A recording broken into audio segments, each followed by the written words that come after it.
So how do entrepreneurs keep their focus against all odds? Sometimes in the entrepreneurial journey, things start going south. Everybody around them starts doubting if the company will work. And so what does an entrepreneur do? It really boils down to, do you believe in it? If you are faking it, it's not going to work.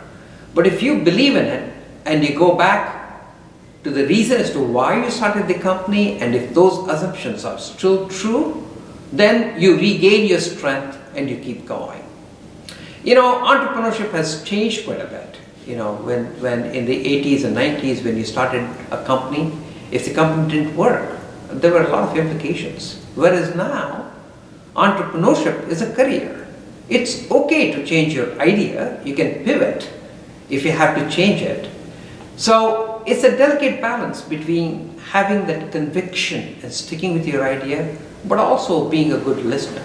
For example, when I started the company in 1990 in Cascade Communications, we had a dozen engineers and we were all working very hard to build this product.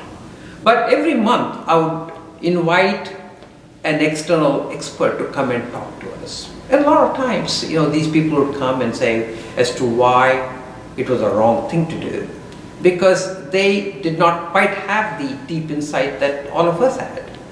And so we would listen to them, but not react to it.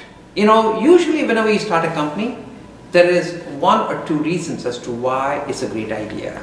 But there's another 50 reasons as to why you should not be doing it. But the more you become aware of those 50 reasons why you shouldn't do it, when those objections come up, you already know that it doesn't matter. You still have those two good reasons as to why you should do it.